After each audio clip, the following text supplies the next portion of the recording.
everyone.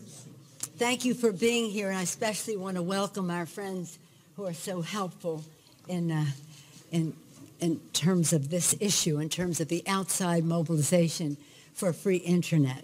I'm so pleased to welcome some of our friends over from the Senate, many who started in the Congress of the United States in the House of Representatives.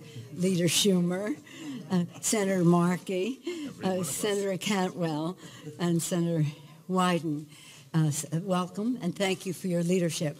I want to, we'll be hearing from some of our members, Representative Doyle, leader on this issue and chairman of the subcommittee on energy and commerce that deals with net neutrality, the chairman of the committee, Frank Pallone. Thank you, Mr. Pallone, for being here. Rep. Clark, vice chair of the committee, who's here to speak on this subject. And I particularly want to acknowledge Congresswoman Anna Eshoo, who has been the godmother of this issue for so many years when she was chair, or ranking member of the committee that Mr. Doyle now chairs. Thank you, Congresswoman Eshoo, for your extraordinary leadership on this. Again, it's an honor to be with members of Congress from both sides of the Capitol to save the Internet. We salute Representative Mike Doyle, Mr. Chairman, for his relentless leadership to protect net neutrality. We are thrilled to be with so many advocates across the country. Millions of Americans are organized, mobilized, and they made the difference in the fights that we've had. Mr. Markey's CRA in the Senate last year, but even before that, under Congresswoman Eshoo's leadership, the issue to speak out in terms of what the Federal Communications Commission was doing. Young people in particular get it. This is about your jobs and your future. So the free and open internet is a pillar of so many things, our democracy, our economic possibilities, entrepreneurship, and the rest, creating opportunities and empowering communities. A full 86% of Americans oppose the Trump assault on net neutrality, including 82% of Republicans. That's hopeful. With the Save the Internet Act, Democrats are honoring the will of the people and restoring the protections that do this. Stop unjust discriminatory practices by ISPs that try to throttle the public's browsing speed, block your internet access, and increase your costs. This is about freedom. It's about cost. Giving entrepreneurs and small businesses a level playing field and ensuring American innovation can continue to be the envy of the world.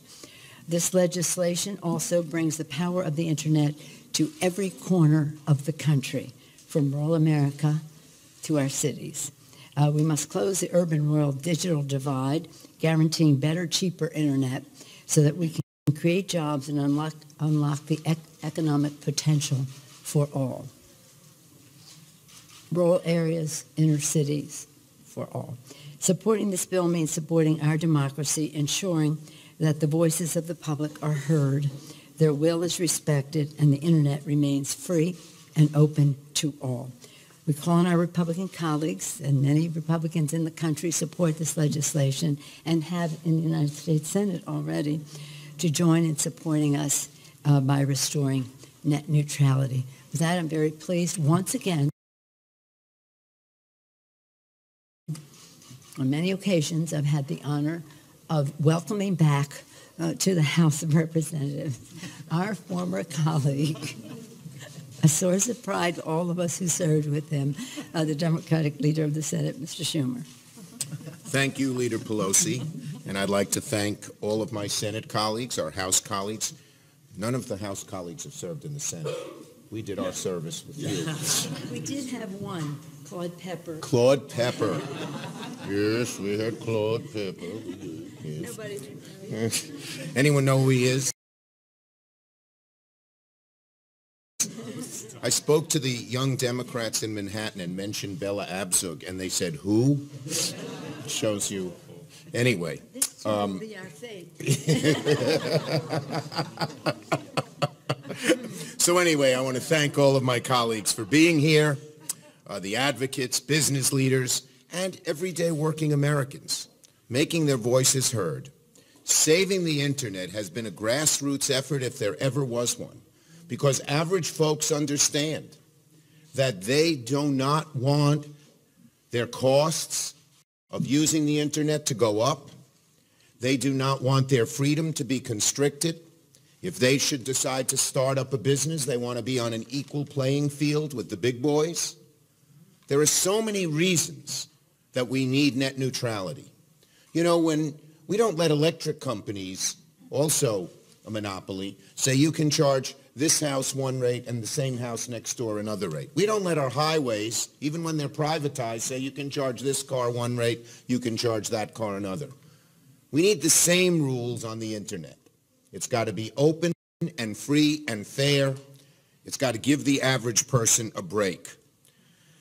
And last spring, our colleagues in the United States Senate were given that choice to side with the average person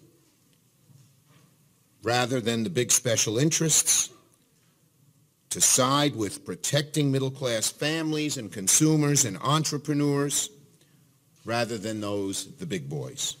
Unfortunately, all but 3 Senate Republicans voted on behalf of the special interests. But Democrats voted on behalf of the American people, who have been calling and writing and texting and tweeting and posting, urging the Senate to pass legislation to undo the FCC's horrible decision. Believe it or not, it passed the Senate. It did, because of the hard work of my colleagues who were standing here. But unfortunately, then a Republican-led House of Representatives just shelved it. So now we have a Democratic House, and Republicans will have a second chance. There are second chances to right the Trump administration's wrong. You can bet that Democrats will continue to side with hardworking Americans who pay their cell phone bills, pay their internet bills each month. Republicans should join us instead of siding with the executives at the big broadband providers who send out the bills. And this is a real bipartisan effort to right the administration's wrong and protect the free and open internet. We say to the millions of Americans who care about this, continue to let your representatives and your senators know how you feel, because with your power behind us, we can succeed. Thank you. And now it is my honor to call on a great Congress member from the neighboring state and a great Steelers fan, Representative Doyle. Thank you. This is a great morning, and I'm very happy to be here with our Speaker and Leader Schumer, Chairman Pallone, Ranking Member Cantwell, and all the other members you see behind us in supporting us. I also want to thank my partner, Ed Markey, in this endeavor, and my dear friend and colleague, Anna Eshoo, who for many years has championed this issue. Thanks, Anna. We've been working on this issue for a long time. We all believe very strongly in the promise and necessity of a free and open internet, and we've worked hard for more than a decade to see that vision come to fruition. We're here today to announce the Save the Internet Act, legislation which restores popular, bipartisan, common sense net neutrality protections and puts a cop back on the beat to protect consumers, small businesses, and competitors from unjust and unreasonable practices by internet service providers. The Save the Internet Act would enact true net neutrality protections by codifying the FCC's 2015 Open Internet Order as a new freestanding section of law that would ensure the internet remains an open platform for innovation and competition. Net neutrality is one of the most important digital rights issues we face today, and the internet is among the most influential and important inventions ever created. Today, it touches almost all aspects of our economy, culture, and politics. And Americans around the country overwhelmingly support strong net neutrality rules on a bipartisan basis. People understand that their ISPs have far too much control over their connection to the internet and the services that they care about. So whether it's slowing down Netflix, blocking access to innovative mobile services, or adopting anti-competitive zero rating policies, the track record for ISPs on this issue is clear, and consumers and small businesses want the protections and the certainty that strong net neutrality rules provide. I'm proud to be introducing this bill along with Senator Markey, who has been a champion for free and open internet. Together, we hope to advance this legislation through the Congress and restore these essential protections for all Americans. And it's now my great pleasure. Oh, and I also want to also mention we have many participating organizations that have worked hard with us throughout the years for this and continue to work for it. The Center for Media Justice, Color of Change, Consumer Reports, the Electronic Frontier Foundation, Free Press, the National Hispanic Media Coalition, Open Tech Institute, and Public Knowledge. All of these organizations have been working tirelessly over the last decade to bring bipartisan net neutrality rules back to consumers and small businesses, and we thank them all for their participation. And now it gives me great pleasure to introduce a former House member and my colleague, Ed Markey. Thank you, sir. Thank you, Michael.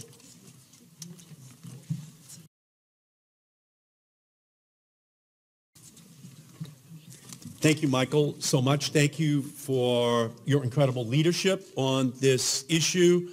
Thank you to our great leaders, Speaker Pelosi, Leader Schumer, and to Frank Pallone, and to Maria Cantwell, to Yvette Clarke, to Ron Wyden, and to all the groups who are out here, and back to the beginning of Recorded Internet Time, to Anna Eshoo for all of her work on this issue there from the beginning of time. So we have a Internet Time. Internet Time. That would be 30 years. Whether it is in the halls of Congress or in the courts, we will not stop fighting until net neutrality is fully restored. Today, we take another important step in that fight, the fight to save the Internet as we know it, a fight for innovation, for entrepreneurialism, for the American economy, a fight for free speech, the cornerstone of our democracy, the fight for net neutrality. And it is a fight that we can win, because another way of saying net neutrality is non-discrimination against the smallest companies, against the smallest voices within our society. We are standing and fighting for them here today, and we will not stop until we win.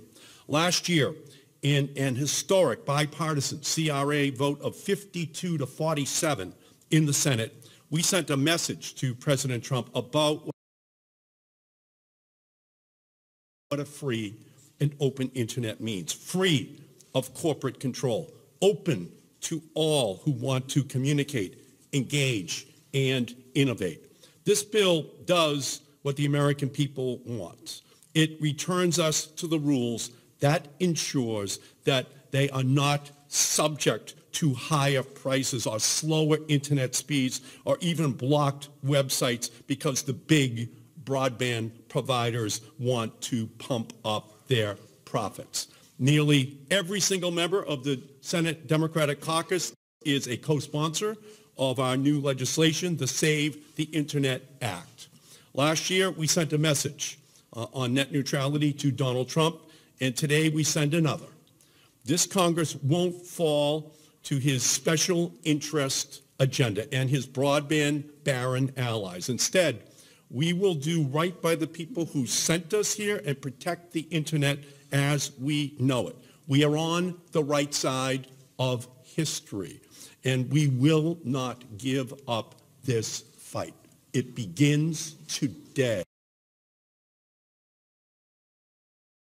And this coalition will not stop until we win. So let me now turn and introduce the chairman of the House Energy and Commerce Committee, my great friend Frank Pallone. Thank you, Senator. I just want to I can't emphasize enough how important this is, and that's why I'm so pleased that all of our colleagues and our House and Senate leadership are here joining us today. We use the term Save the Internet Act, but again, the Internet, we're not talking about a machine, we're not talking about a piece of equipment, we're talking about what the country stands for. And so when we talk about saving the Internet, we're talking about saving the marketplace, we're talking about saving our democracy. It's that important an issue, net neutrality. And just as a few examples, I know that when we were going around, when the FCC decided to repeal net neutrality and hearing all these voices at home, I would hear from small business who said that the only reason I was successful with my small business was because of the free and open Internet.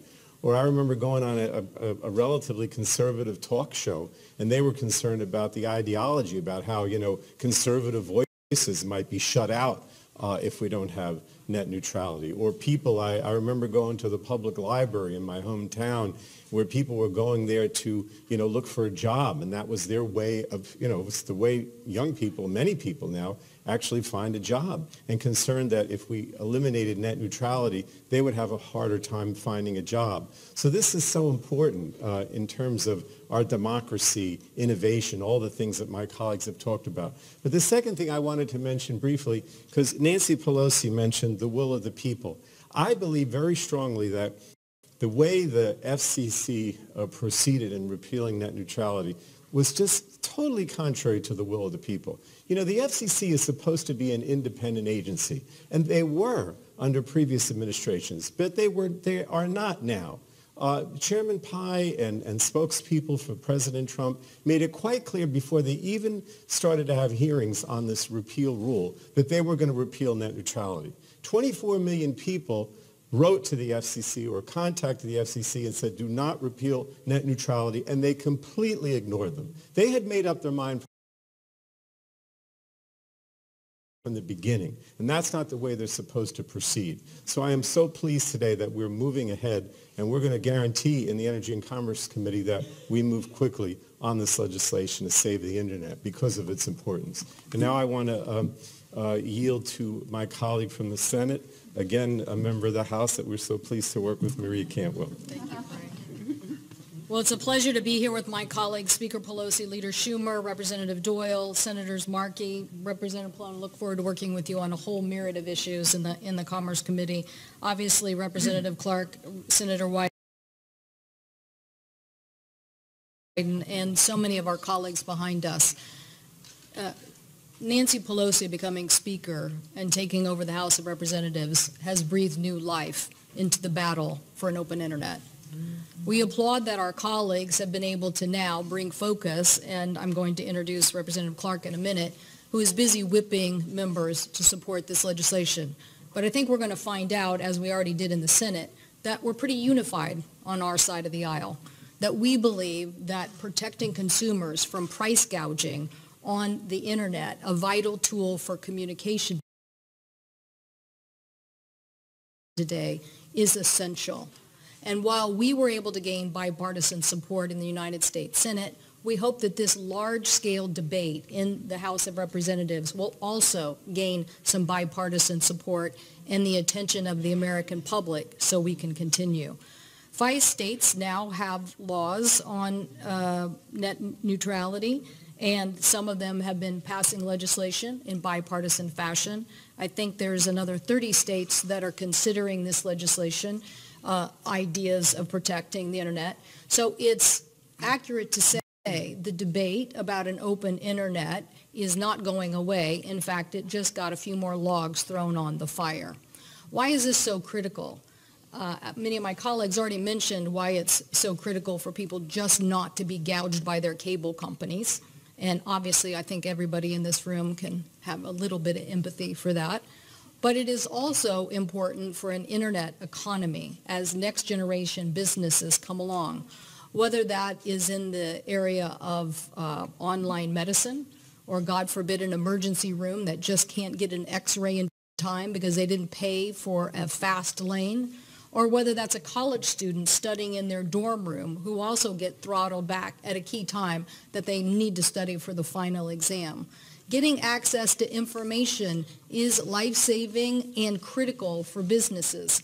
And so we stand today for the innovation economy that represents more than $1 billion already, and how important it is for them not to be throttled back by somebody who gets to make arbitrary decisions about access to broadband. So I hope our colleagues in the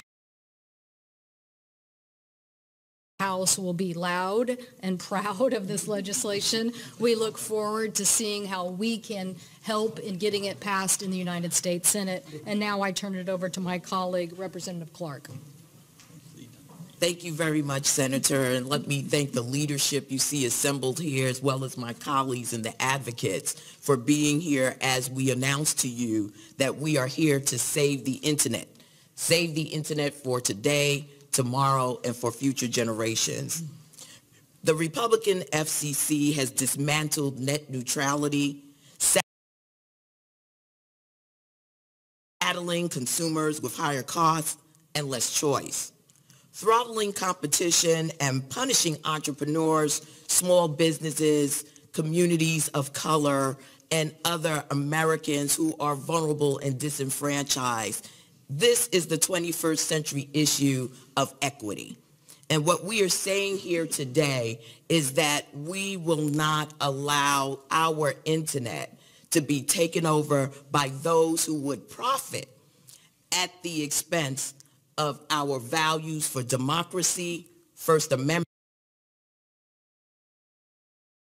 rights, entrepreneurship, and innovation.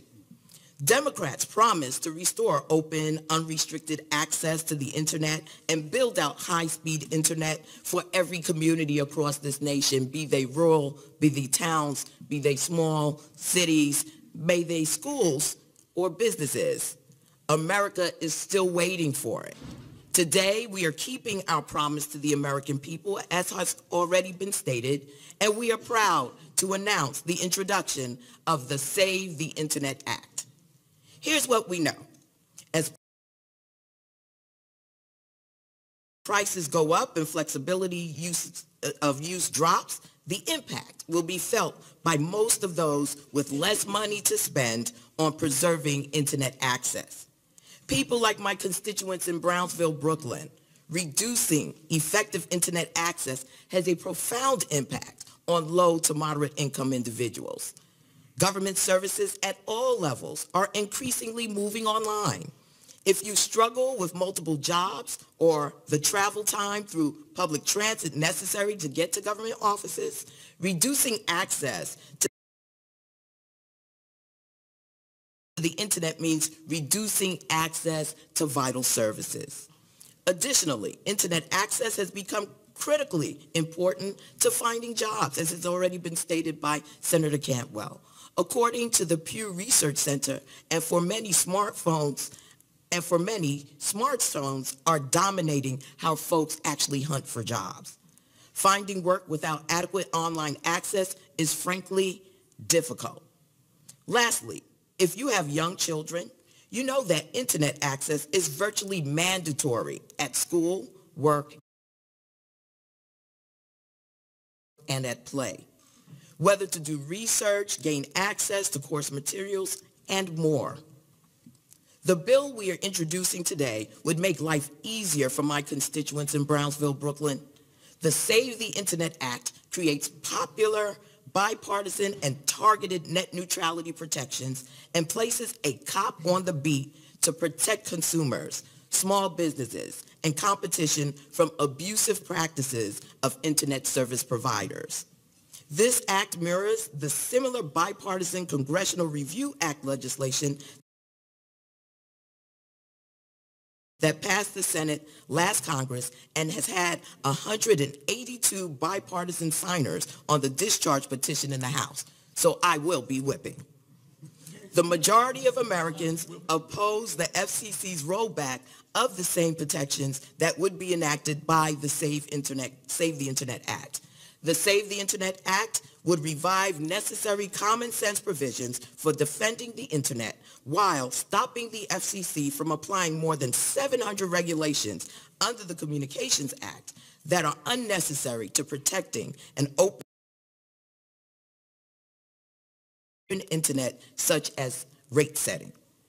And we would enact true net neutrality protections without loopholes that are designed for today and tomorrow. I've heard from hundreds of my constituents across the breadth and depth of my district, and their message is clear. Our message is clear. It is time for net neutrality. It is time for the Save the Internet Act. Having said that, I now yield to the gentleman, Senator Wyden. Thank you. And after a basketball game, my mother would always say, "Dear, make sure you're running with the right crowd." I'm looking around here. I am running with the best crowd.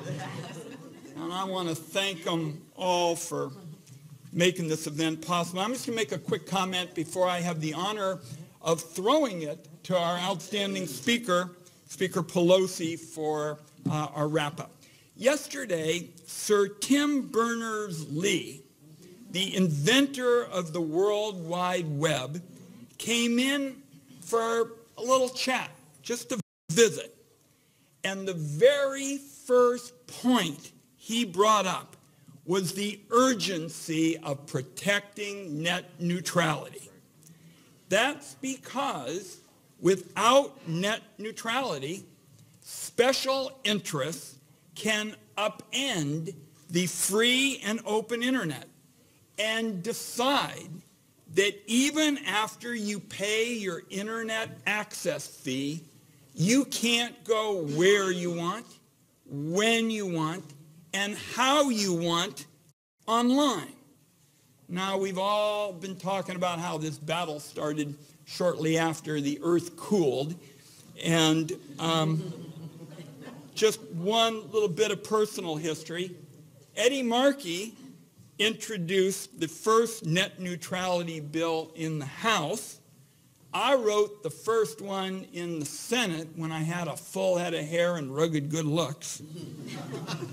And the reason all of us have been in this together, Anna Eshoo represented my late mom in Palo Alto. The reason all of us have been in this is because of our belief that the big cable companies should not be able to pick and choose which videos you get to watch or which articles you can read by favoring one outlet over another. And to make sure that doesn't happen, Congress has to pass the Save the Internet Act, and I am happy to throw this now for closing to our outstanding speaker, my friend, former neighbor in the House, Speaker Nancy Pelosi. Thank you, Senator Wyden. I just wonder if your mother's influence in Anna's district encouraged her to run with the right crowd. I thank all of our participants here today. I want to acknowledge that Elliot Engel, we know him as the chair of the Foreign Affairs Committee, but he is also a member of the Energy and Commerce Committee. Debbie Dingell was just with us until a moment ago. I think she had to go to the floor. Doris Matsui is here of California, a member of the committee. Jerry McNerney of California, a member of the committee. I say that with pride, Mr. Chairman, because California has passed a net neutrality bill, as well as a privacy bill on the internet as well. So I thank them for their leadership, all of them, for being here, and join Chairman Doyle in acknowledging the participating organizations. The outside mobilization will be essential to the success that we have. Our inside maneuvering important. And what will that be? Mr. Chairman Doyle will be having hearings on this legislation imminently. Next week. Following that, a markup of the bill, and then following that, a markup in full committee under leadership of Mr. Pallone. Following that, the bill will come to the floor. So in a matter of weeks, we will act upon this. And I thank Senator Cantwell for kind remarks, but it's about the Democratic majority that has made the difference. However, We want this to be as bipartisan as possible because we know it is so in the public view. Anna has given us some instructions over our shoulders. I didn't know if she wanted to weigh in for a moment about this. I think this effort has been very well explained this morning, but I think that there's something that needs to be noted. This is a two-page bill, It has all the clarity in the world. There should not be any excuses on the part of any member of Congress because this has full clarity. It was tested in the courts and won each time. And so what is in this bill is our declaration of independence of the big boys. And that's what it is, and I look forward to its passage. Yes, and I'd also like to acknowledge that the outstanding commissioner from the FCC, Jessica Rosenworcel, is here, and we're so proud of her service and her fight at the FCC. Thank you, everyone.